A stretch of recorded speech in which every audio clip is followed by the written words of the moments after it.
Nous sommes vendredi 18 avril. Mesdames et messieurs, bonsoir et bienvenue dans ce journal que nous ouvrons par les activités au palais de Koulouba. Le président de la République, Ibrahim Boubacar Keïta, a reçu le président de la commission d'organisation du sommet Afrique-France et l'ambassadeur de la République de Mauritanie qui est en fin de mission dans notre pays. Le compte-rendu de ces audiences avec Alouseni Touré. Avec l'ambassadeur Cheikh Sidi Diarra, les échanges ont surtout porté sur le début des préparatifs de l'organisation en 2016 à Bamako du sommet Afrique-France.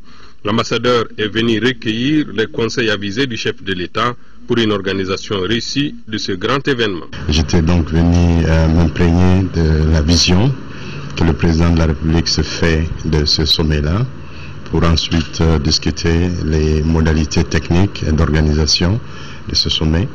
Les défis sont nombreux, ils sont d'ordre infrastructurel, ils sont aussi d'ordre de substance quant à la préparation des thématiques et leur discussion par les Sherpas désignés par les chefs d'État et de gouvernement.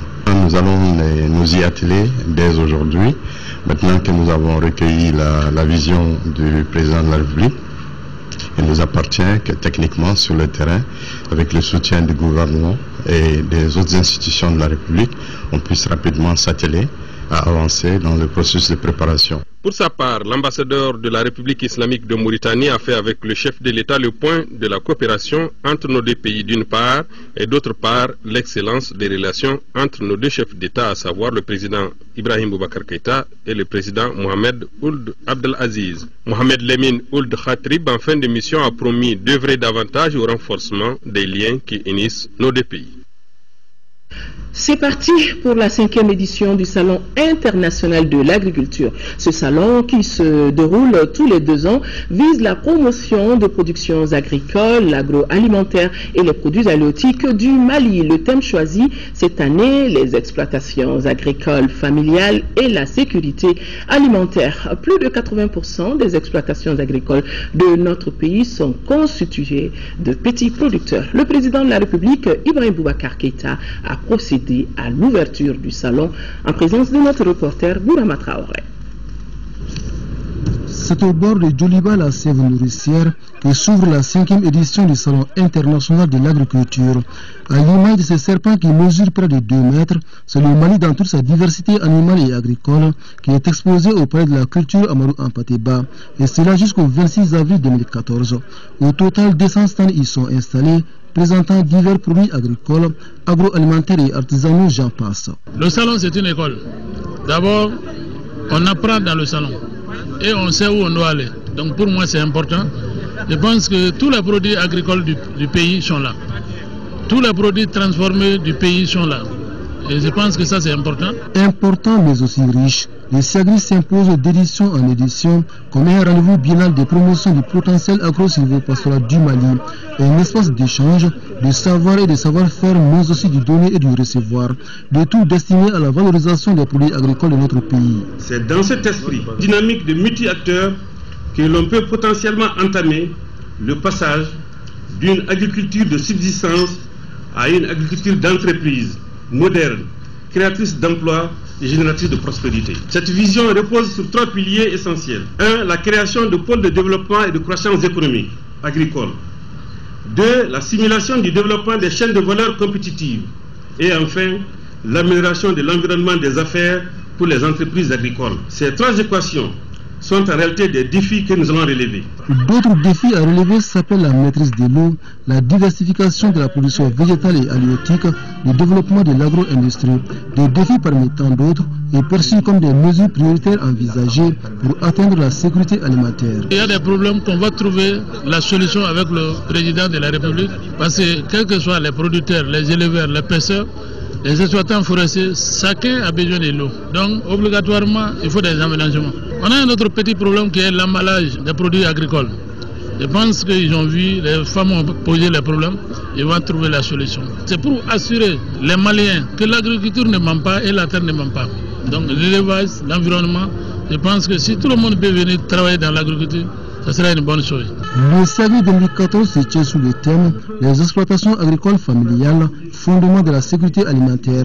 Le choix de ce thème est motivé par la contribution du secteur agricole à la stabilité économique et sociale du pays. Ce thème est d'autant plus pertinent car plus de 80% des 805 000 exploitations agricoles que compte le Mali sont constituées de petits producteurs ou exploitations familiales agricoles qui contribuent à environ 95% à l'alimentation de la population malienne. Une grande partie des produits exposés au salon sont l'œuvre d'exploitation agricole familiale évoluant au niveau des différents bassins de production agricole de notre pays. Faire du Mali un pays émergent exportateur à l'horizon 2018, voilà l'ambition du président de la République Ibrahim Boubacar Keïta. Pour ce faire, il décide de consacrer 15% du budget national à l'agriculture. Nous allons rester avec vous, Bourama Traoré, pour dire que l'avenir du Mali est bien évidemment dans l'agriculture et tout sera fait pour booster le secteur. Ces mots sont du président de la République, Ibrahim Boubacar Keïta. Le président, qui a fait le tour de quelques stands d'exposition, se dit heureux et fier des efforts fournis pour améliorer nos productions agricoles. Ibrahim Boubacar Keïta au micro de Bourama Traoré. Très très bonne impression. Je crois qu'il y a là tout le potentiel du Mali agricole qui est exposé. Je crois convaincre les plus sceptiques que l'avenir de ce pays est dans l'agriculture, dans la terre, dans l'élevage et dans la pêche. Et ce qui est en œuvre ici, avec l'appui de la recherche, menée notamment au niveau de l'IR, est encourageant. Le ministre de l'Environnement l'a dit, nous allons faire en sorte de booster le budget de l'agriculture, de développement rural, qui est aujourd'hui de 9,6 aux environs de 15, en tout cas plus de 10. Ce n'est pas seulement pour nous conformer aux directives de Maputo, mais c'est notre intérêt national. Le président de l'APECAM l'a dit, il y a le problème de l'eau qui se pose au Mali. Revenant du Sénégal et visitant le port de Dakar, j'ai vu un dragueur de très bonne taille et l'on m'a dit que ce genre d'engin, en modèle un peu plus modeste, peut servir également à draguer le fleuve Niger. C'est là un projet sous-régional au niveau de l'ABN, Autorité du bassin du Niger, mais singulièrement qui concerne le Mali. Quand on survole le fleuve Niger aujourd'hui, on est effaré de voir ce que l'on a perdu comme volume d'eau en quelques années, du fait de l'érosion de tous ordres, mais singulièrement de l'érosion éolienne. Les dépôts de sable dans les lits du Niger sont devenus tellement importants qu'il y a de véritables dunes qui se sont posées là. Et il faut toute l'habileté de l'apto pour pouvoir passer, slalomer à travers les dunes, pour assurer la navigabilité, même en période de crue. Et il y a également les effets pervers sur l'agriculture. S'il n'y a pas d'eau dans le Niger, tous nos projets de développement agricole sont voués à l'échec. Qu'à Dieu ne plaise. C'est là une tâche urgente que nous allons assigner au gouvernement, qui déjà le prend en compte, mais avec davantage de dédicace pour que ce fleuve Niger puisse être dédié, redédié à sa vocation. Non seulement de navigabilité, non seulement d'échanges possibles en nord et sud, en équipement, en échange humain, mais aussi et surtout en capacité offerte d'eau pour l'irrigation sur ces rives. C'est une tâche urgente de survie nationale. Ce qui est conduit ici, au niveau de la recherche, tant la recherche agricole que la recherche vétérinaire, est également de bonne aloi. Vous avez vu, nous avons vu des spécimens ici qui font penser au salon de l'agriculture des pays les plus en vue. L'on voit ce que le progrès a apporté dans ce domaine-là. Le roi du Maroc, Sa Majesté Mohamed VI, nous a offert récemment 150 000 doses de semences. Avec les chercheurs que nous avons ici, avec l'appui technique que le Maroc nous offre également en assistance technique, je gage que notre prochaine visite du salon de l'agriculture du Mali sera encore un pas de plus. En tout cas, il n'y a pas d'autre salut pour le Mali que l'agriculture, hein, qu'on se le dise. Et pour résorber également le chômage endémique des jeunes, singulièrement des jeunes diplômés, il y a là aujourd'hui une issue qui peut être très heureuse et très porteuse. Le revenu qui est généré par une innovation agricole bien conduite, bien menée, et par un jeune qui sait, donc il peut être sensible aux arguments techniques, scientifiques de la recherche, ce jeune-là peut avoir beaucoup d'espoir de rémunération de son travail à hauteur de souhait. C'est donc une visite à tous égards satisfaisante et prometteuse. Le Premier ministre Moussa Mara est élu au Centre international de conférence de Bamako pour l'ouverture des travaux du Forum des organisations de solidarité internationale issues des migrations. Le forum, qui a pour thème renforcement de la contribution des migrants au co-développement, et on rappelle la contribution justement de la diaspora malienne s'élevait en 2012 à plus de 430 milliards de francs CFA à l'économie malienne, nous dit Youssouf Djakité.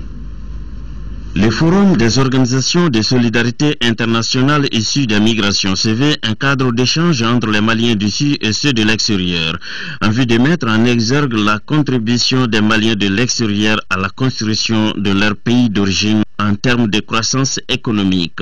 Cette contribution, l'ont expliqué la plupart des intervenants, s'étend presque à tous les domaines de développement, l'agriculture, l'éducation, la santé, la décentralisation, d'où le terme co-développement. En 2012, il y a eu 430 milliards de francs CFA de transfert de fonds. Et je pense que si je prends le cas de la France, puisque je suis le président du conseil de base des Maliens de France, le transfert par les canaux officiels, c'est de l'ordre de 300 millions de francs CFA.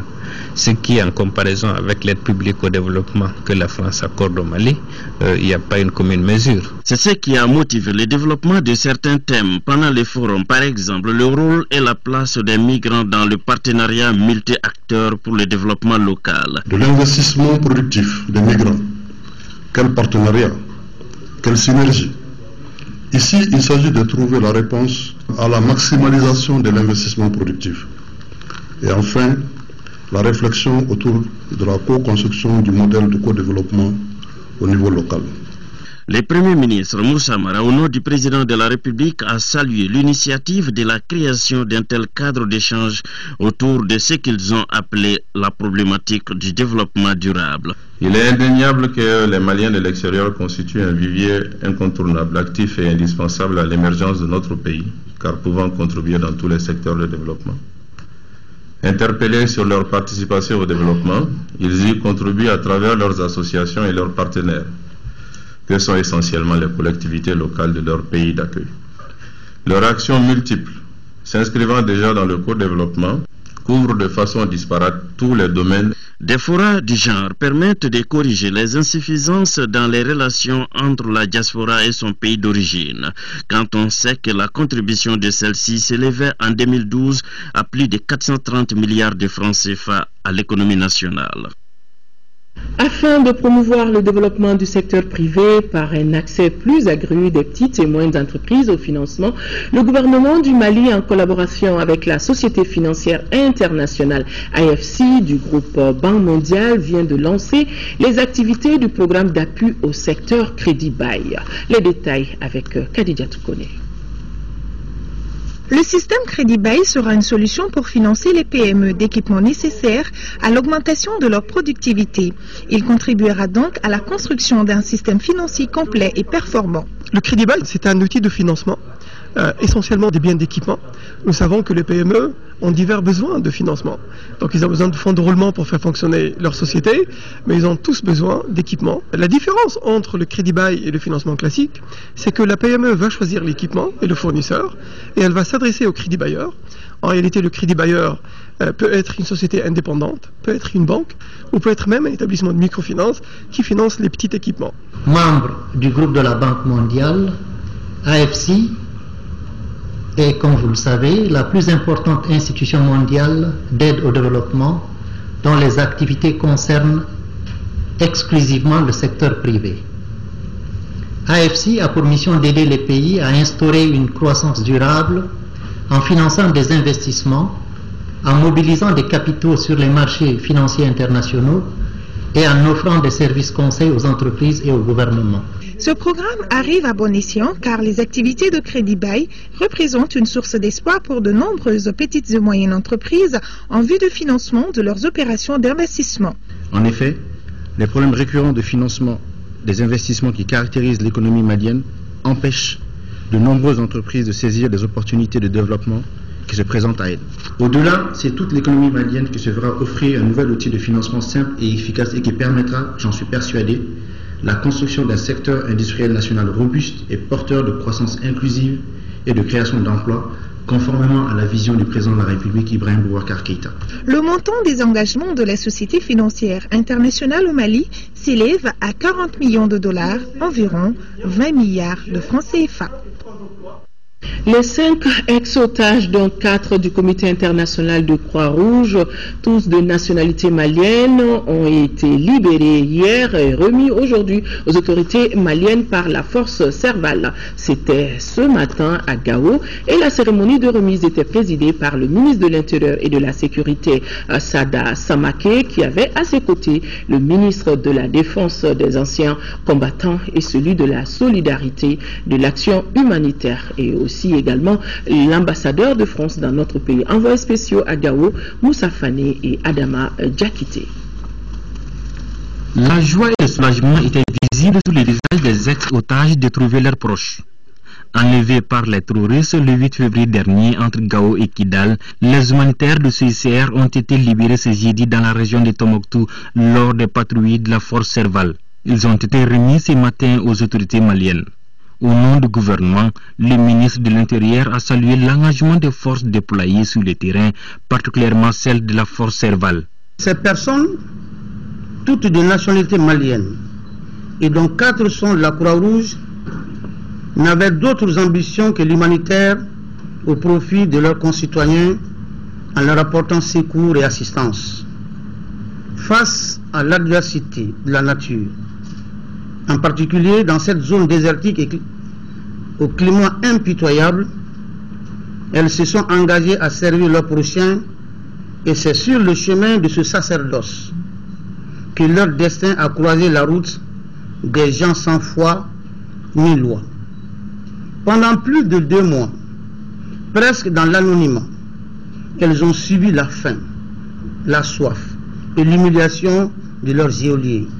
Le CICR, malgré cet événement, ne va pas baisser ses efforts pour continuer à venir à soulager les souffrances de la population au Mali. Et on va continuer notre effort aussi, surtout ici au nord, le long des prochains mois et voire années.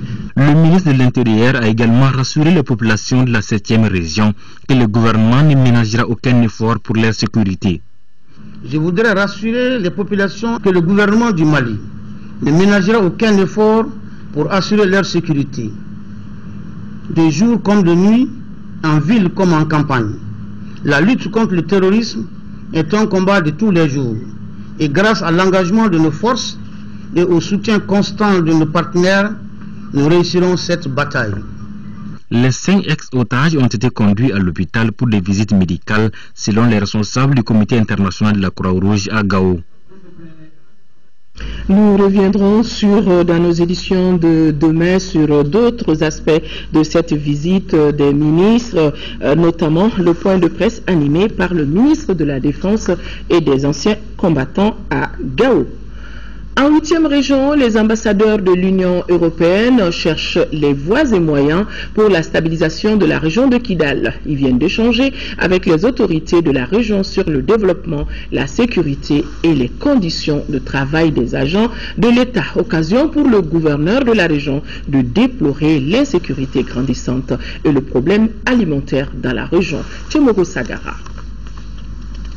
Organiser les réponses qu'il faut pour la stabilité de la région de Kidal, c'est le but visé par les ambassadeurs de l'Union européenne. Ils ont échangé avec l'administration générale et les chefs de services régionaux. Nous sommes là avec quelques ambassadeurs pour voir la situation actuelle, mais aussi d'écouter le gouverneur, l'administration, mais surtout la population à propos de leurs préoccupations, leurs attentes, pour voir comment on peut mieux organiser notre réponse pour aider la population, pour aider le gouvernement, pour la stabilisation de Kidal. À la rencontre avec l'administration, le gouverneur de Kidal a d'abord expliqué les conditions très difficiles de travail des agents de l'État avant de souligner la situation actuelle de Kidal. La région est aujourd'hui butée à un problème d'insécurité sans précédent. Des braquages à main armée et des enlèvements de véhicules sont fréquents. À Kidal, tout le monde est armé, dira le gouverneur de Kidal. Les cercles de Tinisako et de Abebara ne disposent d'aucune force de sécurité. L'école est presque inexistante. Seules 3 écoles, Agelhok, Tessalit et Anefif, ont ouvert leurs portes. Malgré la disponibilité des médicaments, seulement quelques SESCOM sont opérationnels à cause de l'insécurité. Selon le colonel Adama Kamisoko, le cantonnement des groupes armés demeure le seul problème des accords de Ouagadougou. Pour le retour de l'administration, l'État a déjà débloqué plus de 2,7 milliards de francs CFA et les réhabilitations des bâtiments sont en cours. On va continuer de donner un appui humanitaire pour l'eau, pour l'assistance alimentaire surtout, et aussi pour la nutrition. Ça va continuer. Nous sommes en train de mobiliser les ressources aussi avec les partenaires.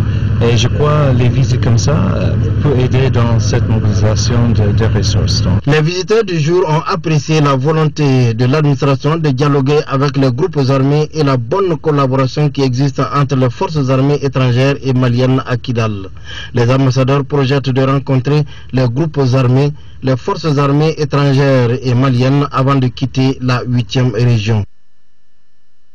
Le ministre de la Défense et des anciens combattants a visité hier jeudi le service anti-mine des Nations Unies et la base 100 de l'armée de l'air. L'objectif était de voir comment évolue la mission de destruction des missiles inutilisables. Compte rendu, Isaac Tchenou.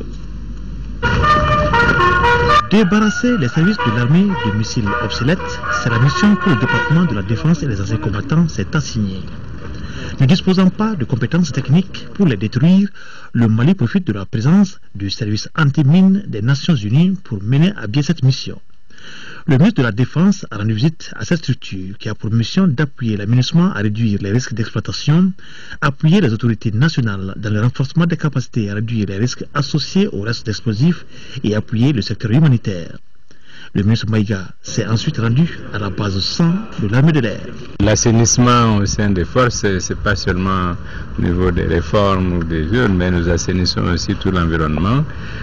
Parce que là, nous avons des missiles qui étaient très précieux à un moment donné, mais qui datent maintenant de 40-50 ans, qui ne sont plus utilisables et qui peuvent constituer un danger potentiel pour nos hommes. Et puis pour les populations, après une bonne évaluation rigoureuse par nos équipes et les équipes des Nations Unies, nous procédons à leur destruction.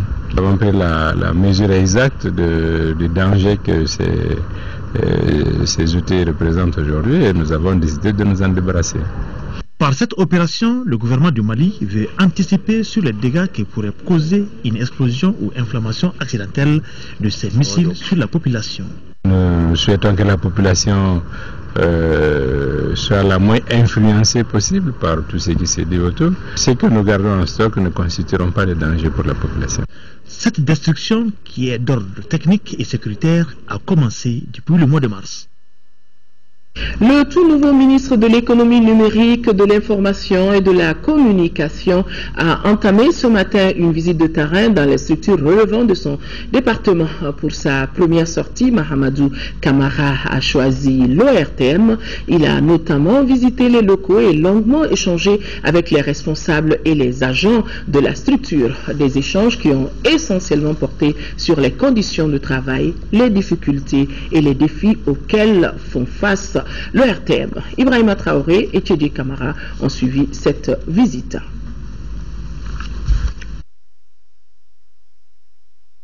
De fonction, le ministre de l'économie numérique, de l'information et de la communication décide de passer une journée avec les agents de l'ORTM. Cette visite de terrain non-stop commence sur les hauteurs de Kati, qui abrite une grande partie des émetteurs de la structure. Ici, Mahamadou Kamara, accompagné du directeur général de l'ORTM, a eu droit aux premières explications des ingénieurs sur le fonctionnement des installations. Même exercice non loin de là, au point G, où sont logés d'autres équipements et émetteurs de la structure, ainsi que certaines installations des partenaires de l'ORTM. Dans l'ensemble, le matériel existant se porte bien et le ministre Camara est touché par la détermination du personnel. Ce qui m'a marqué, l'engagement des gens, du personnel, des employés de la maison RTM qui sont passionnés par leur métier, qui veulent bien faire, mais à qui on n'a pas toujours donné les moyens de réussir leur mission, à qui on n'a pas toujours donné les équipements nécessaires, à qui on n'a pas toujours offert les formations nécessaires, et à qui on n'a pas toujours offert les moyens financiers. Donc parmi les objectifs que nous avons, il y a évidemment de renforcer le budget de l'ERTM, de trouver des nouveaux modes de fonctionnement à travers la publicité, à travers les produits dérivés, à travers des locations de matériel qu'on peut faire auprès d'autres partenaires. Bref, de faire en sorte que l'ERTM devienne une maison qui arrive à financer elle-même son développement. Le ministre s'est ensuite rendu à la maison de la radio Cisa Bozola. Là aussi, c'est un personnel motivé qui l'accueille. Il visite la régie et le studio télé. Il se maquille et s'installe même sur le plateau du JT avant d'apprécier quelques bancs de montage. Juste après, le ministre Camara s'est rendu à TM2 où il a également visité les salles de montage, la régie et le studio. Cette deuxième chaîne occupera très bientôt de nouveaux locaux en pleine construction dans la cour de l'ORTM. Il a été présenté aussi aux visiteurs du jour les cartes vidéo et matériel 100% numérique acquis en fin 2011. Dernière étape de la visite, les studios de la chaîne 2 et de la radio nationale. Partout où le ministre est passé, il a longuement échangé avec les responsables et les agents au poste sur les conditions de travail. Au finish, le ministre ressort avec ce qu'il qualifie de contrat de confiance. J'ai vu qu'il y avait des hommes et des femmes passionnés par leur métier, des hommes et des femmes qui croyaient en l'avenir de cette maison, et j'ai envie de les accompagner. Nous avons des objectifs qui nous ont été assignés par le chef de l'État, par le Premier ministre. Il s'agit de réformer le secteur de l'audiovisuel public au Mali, d'en faire un secteur performant au service du développement. Nous avons les talents, nous avons les moyens humains, il faut simplement les renforcer, équiper davantage, mieux former les collaborateurs de Bozola, et je crois qu'avec tout ça, on va y arriver. Donc le contrat de confiance, c'est qu'eux s'engagent à faire ce travail de restructuration, de performance, et moi, de mon côté, au niveau du département, on s'engage à les accompagner du mieux que l'on pourra. Pour mener à bien toutes ces ambitions, une rencontre sur la réforme de l'ORTM est annoncée pour bientôt. Au cours d'une brève réunion qui a sanctionné la journée, le directeur général Bali Idrissa Sissoko a réitéré la disponibilité et l'engagement de sa structure à accompagner les plus hautes autorités du pays à faire face aux défis de l'heure. Dans la foulée, le secrétaire général du comité syndical de la structure a tenu à rappeler au ministre certaines difficultés de la maison, notamment la sécurité et le dédommagement du personnel qui a perdu son bien pendant la crise politique que le Mali vient de traverser. Une minute de silence a justement été observée pour saluer la mémoire de tous ceux qui ont perdu la vie pendant cette triste période. Le RTM, en tout cas, a toujours engagé dans sa mission de service public. Ces deux communiqués avant de poursuivre le cours de ce journal. Le ministre du Travail, de la fonction publique et des relations avec les institutions communique en application des dispositions de la loi numéro 05040 du 22 juillet 2005 relative aux fêtes légales en République du Mali. La journée du lundi 21 avril 2014, lundi de Pâques, est chômée et payée sur toute l'étendue du territoire national. Nous sommes donc partis pour un long week-end. Et le président du Haut Conseil islamique du Mali invite les imams, les présidents des associations et organisations islamiques, la communauté musulmane du Mali tout entière à la cérémonie d'ouverture du deuxième congrès ordinaire du Haut Conseil islamique du Mali placé sous le haut patronage du président de la République, El Haj Ibrahim Boubacar Keïta, président de la République, chef de l'État.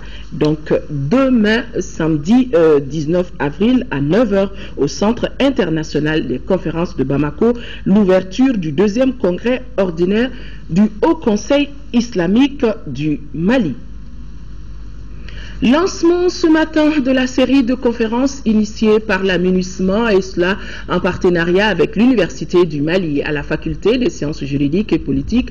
Le thème « Rôle de la MINUSMA dans le processus de paix et de réconciliation » a été développé par plusieurs experts. La cérémonie de lancement a été marquée par une communication du professeur Abdoulaye Bachili, représentant spécial du secrétaire général des Nations Unies pour le Mali. Le compte-rendu est signé Moïse Traoré.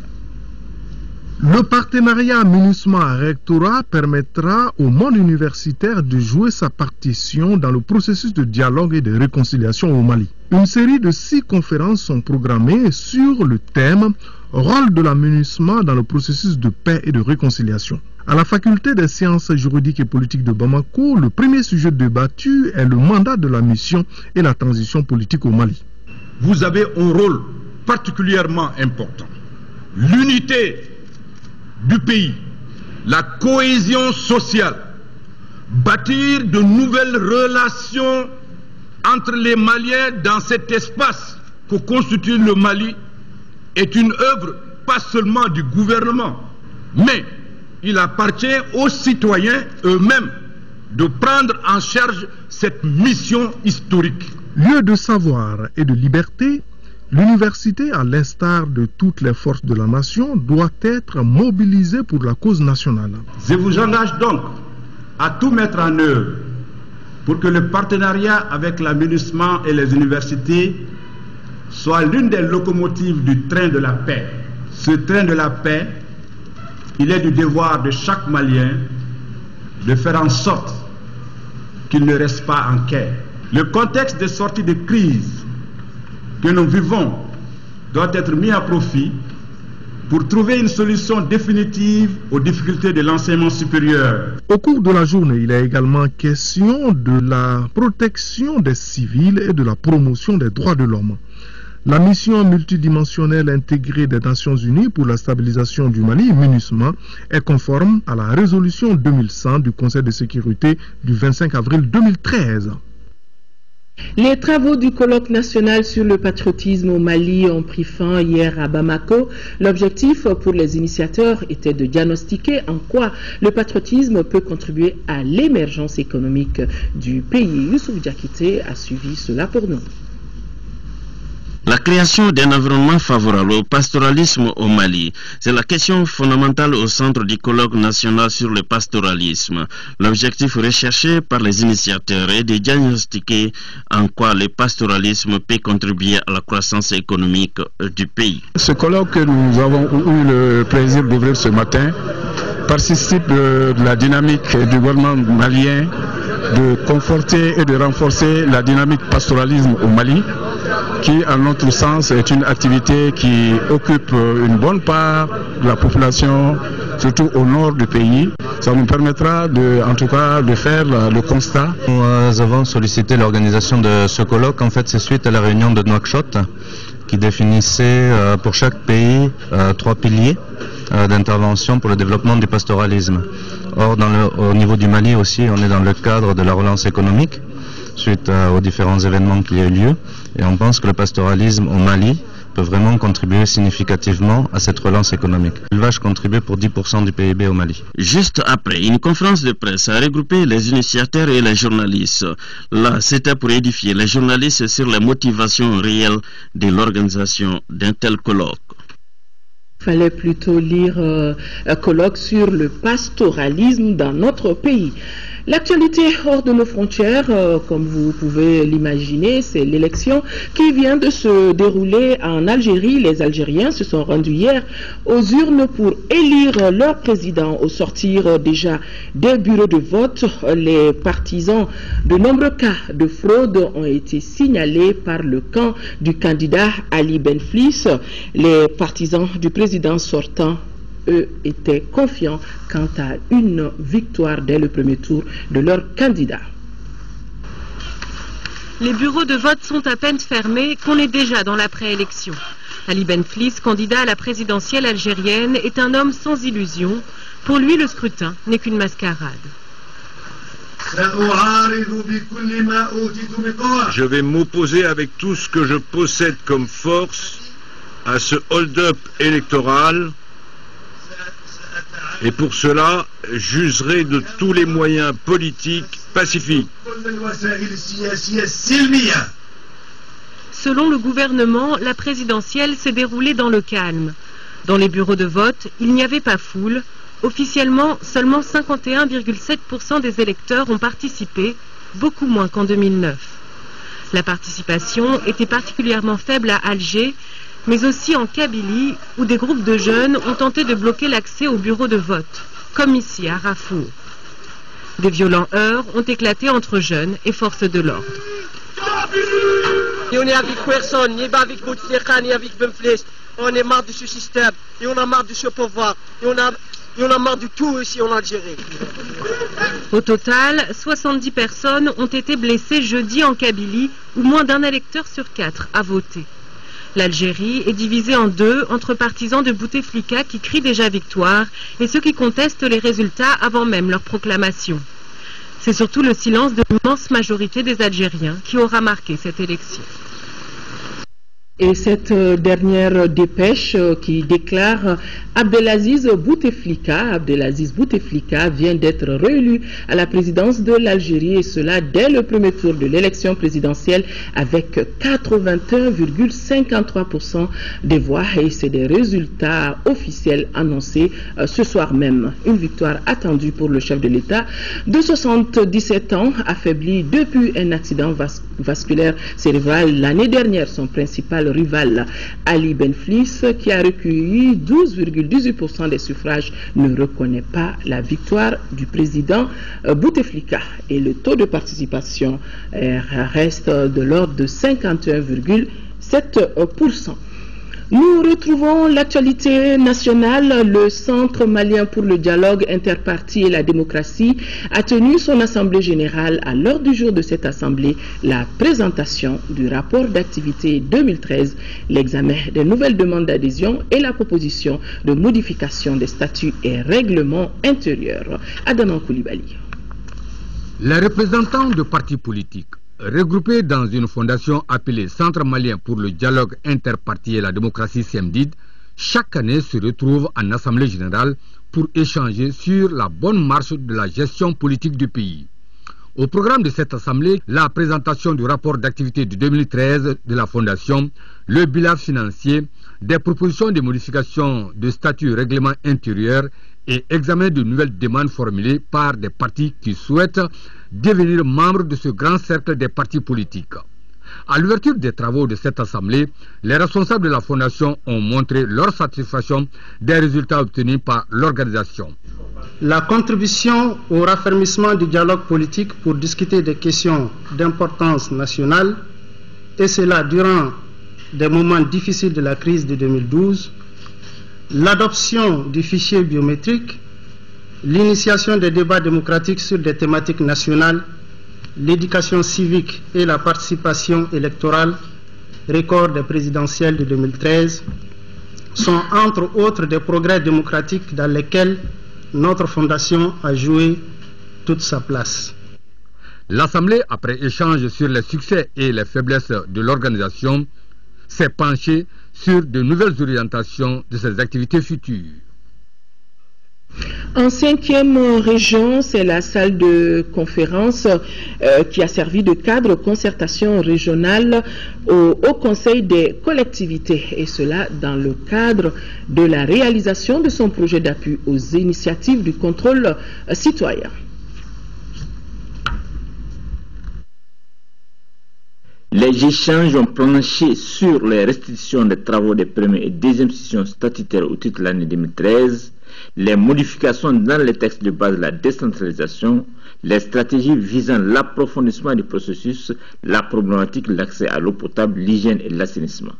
Au-delà des contraintes, les acquis de la décentralisation sont perceptibles dans les domaines aussi divers que variés, et cela grâce à l'appui de l'État, notamment à travers l'ACT, des partenaires techniques et financiers et des coopérations décentralisées.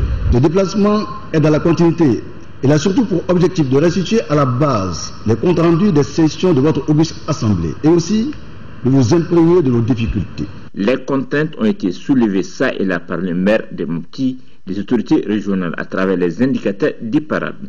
Ces informations ont enrichi le débat sur la vie des collectivités territoriales, chose que le premier vice-président du Haut Conseil des collectivités a apprécié à travers les réalisations de 30 ans de coopération entre le Conseil régional de Mopti et Ille-et-Vilaine par la visite de la ferme école de Fatoma, le centre artisanal Elie de l'eau et la ferme agricole Nana Agri. Les concertations régionales ont pour but de rendre compte de toutes nos activités de tous les jours, de nos sessions aux populations et à tous les acteurs de la décentralisation, et en même temps de recueillir les préoccupations, et c'est dans le même cadre que nous profitons pour voir les réalisations des différentes collectivités. Les participants à ces concertations ont recommandé le suivi et la mise en œuvre des activités avec les partenaires, diligenter le décaissement rapide des ressources financières. Mahamar Ibrahim Touré depuis Mopti. Dans le cadre de la réalisation de son projet d'appui aux initiatives du contrôle citoyen, le groupe de suivi budgétaire était ce matin devant la presse. C'était pour présenter son rapport d'évaluation du plan national d'action de mise en œuvre des recommandations issues des États généraux sur la corruption et la délinquance financière 2009-2013. Compte rendu, Lamine Keita. De ces rapports présentés à la presse, on retient deux aspects majeurs. D'abord, la majorité des acteurs, départements ministériels, société civile, secteur privé, chargés de la mise en œuvre de ces recommandations, ignoraient l'existence du plan national d'action de mise en œuvre des recommandations. Il y a ensuite l'absence du plan de communication pour faire connaître le contenu du dit document. Depuis 2009 et au résultat de l'évaluation de ce plan d'action, seulement 12% de réalisation.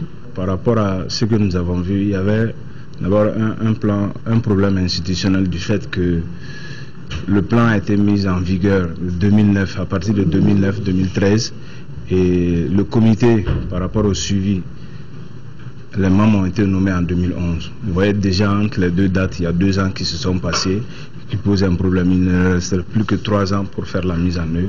Les membres du groupe de suivi budgétaire estiment qu'il faut une volonté politique forte pour que la lutte contre la corruption soit bien menée. Les rapports du groupe de suivi budgétaire déplorent également la non-implication de certains ministères dans la mise en œuvre des recommandations issues des États généraux sur la corruption et la délinquance financière 2009-2013. 190 millions de francs CFA, c'est la valeur de matériels médicaux et autres offerts à la commune de Ségou par la municipalité d'Angoulême. Angoulême, c'est en France et ce geste s'inscrit dans le cadre du jumelage entre ces deux villes pour l'amélioration des qualités de soins de l'hôpital Nianankoro Fomba et quelques SESCOM de la ville. Reportage Fousseni Samake. Un amplificateur d'image, des lits de réanimation, des matelas et autres matériels médicaux d'une valeur de 190 millions de francs CFA sont offerts à la ville de Ségou par sa ville jumelle française, Angoulême et ses partenaires. Les bénéficiaires sont l'hôpital régional Nianankoro Fomba de Ségou, les CSCOM de Banane Sabakoro et Médine, la mairie et autres associations de la commune de Ségou. Les matériels et produits médicaux dont le coût est estimé à peu près à 190 millions de francs CFA, sont les témoignages indéfectifs de la ville jumelle de Ségou, j'ai nommé Angoulême en France. Ce matériel vient nous renforcer sur le plan technique. Donc sur le plan équipement, vous avez également vu un amplificateur de brillance qui se trouve tout juste derrière moi, qui vient améliorer la pratique de la traumatologie et notamment la pratique aussi de la gynécologie. Les responsables de Ségou ont invité les bénéficiaires à faire un bon usage de ces matériels au profit des populations. La cérémonie d'aujourd'hui démontre à souhait que le jumelage Ségou-Angoulême est au beau fixe. Aussi, j'exhorte les différents bénéficiaires à enlever promptement leurs colis et à les mettre diligemment et de manière adéquate à la disposition de nos populations pour qu'elles en tirent le meilleur profit conformément à l'esprit des donateurs. À travers le comité de jumelage Ségou-Angoulême, l'hôpital Girac de France et l'hôpital Nianankoro Fomba de Ségou mènent des actions partenariales dans plusieurs domaines de la santé. En première région, les 23 villages des coopératives d'exploitants de la gomme arabique des communes de Djelebougou, Karakoro et Sahel viennent de bénéficier d'un appui du projet de développement de la gomme arabique dans la région de Kaye. Nous retrouvons Mahamadi Aliou Bari. Plus de 23 millions de francs CFA, c'est la valeur du matériel que le projet de développement de la gomme arabique dans la région de Kaye vient de remettre aux coopératives d'exploitants de gomme arabique dans les communes de Djelebougou, Karakoro et Sahel. C'est donc comprend 23 pompes avec accessoires, 23 groupes électrogènes de 5 caviars, 23 charrettes, 46 ânes et 46 fûts. La présente dotation fait suite à une série d'autres qui ont eu lieu. Elles ont porté sur les matériels et les outils de récolte, les emballages et couseuses, les équipements et fournitures de pépinière. La valeur totale de tous les équipements et matériels remis au village depuis le début du projet s'élève à environ 55 millions de nos francs. Ce projet qui a une durée de 21 mois a pour objectif global d'améliorer les conditions de vie des populations par le développement de la filière gomme arabique et la réhabilitation de l'environnement. La gomme arabique, qui est un produit de ce terroir, a eu toute notre attention. Et depuis lors, nous sommes mobilisés en menant des études de prospection, en initiant des rencontres pour voir dans la mesure du possible comment pourrait-on donner vraiment une chance à la gomme de pouvoir se développer dans ce terroir, mais également qu'il puisse être source de revenus pour nos populations. Le projet de développement de la filière gomme arabique dans la région de Kaye est le fruit de l'accord de financement entre la République du Mali et l'Union européenne dans le cadre général de l'Alliance globale sur le changement climatique au Mali. Clôture à Sikasso des assises sur l'évolution de la mise en œuvre du programme d'investissement sectoriel de l'éducation, phase 3. Nous retrouvons Daouda Djakité. Le programme d'investissement sectoriel de l'éducation mis en œuvre par le gouvernement à travers le département de l'éducation avec l'appui financier des partenaires a permis de relever certains défis qui assaillaient le système scolaire du pays. Des défis liés à la faiblesse du taux de scolarisation des enfants, la faiblesse des ressources humaines, notamment des enseignants, et la gestion de l'éducation en mode décentralisé, entre autres. Nous avons beaucoup mis l'accent sur la nécessité d'accorder une importance particulière à la qualité de la formation des enseignants. Nous avons également mis l'accent sur la nécessité d'accroître le nombre d'enseignants, mais aussi de mieux les répartir, de façon à ce que toutes les régions, toutes les localités du Mali où les enfants ont besoin d'aller à l'école disposent d'enseignants de qualité. Au moment où un nouveau programme décennal est en cours de préparation, il importe donc à l'ensemble des acteurs de l'éducation et des partenaires sociaux et financiers de s'impliquer à fond pour éviter les erreurs du programme antérieur. Et ce que nous voulons, c'est que cette préparation soit la plus participative possible. C'est-à-dire que toutes les couches sociales, tous les acteurs, tous les partenaires concernés par l'éducation soient impliqués dans la préparation du nouveau programme afin que ce que nous allons élaborer soit vraiment le fruit d'un consensus national dont l'exécution ne souffrira pas d'aucun obstacle. Les différentes conclusions et recommandations qui ont sanctionné les travaux serviront de guide pour l'orientation du nouveau programme décennal de l'éducation. Dans le cadre de la réforme économique initiée par le gouvernement, le département en charge du commerce, à travers la Direction nationale du commerce et de la concurrence, vient de descendre dans certains marchés de Bamako pour un contrôle inopiné des unités de mesure. 4 équipes sont mobilisées pour ce contrôle. Constat, nombreux sont les appareils de mesure qui ne sont pas en règle, nous dit Moussa Fane.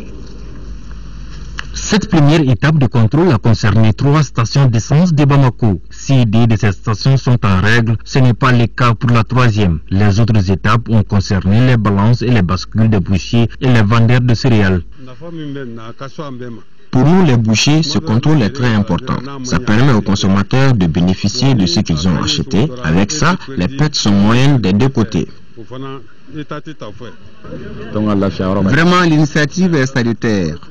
Ça nous permet d'éviter les pertes. Selon le directeur national du commerce et de la concurrence, le contrôle s'étendra à toutes les régions. La vérification des instruments de mesure, c'est un travail permanent, d'autant plus que les autorités du pays ont doté la DNCC d'équipements et nous allons faire ce travail de façon permanente et sur toute l'étendue de la République.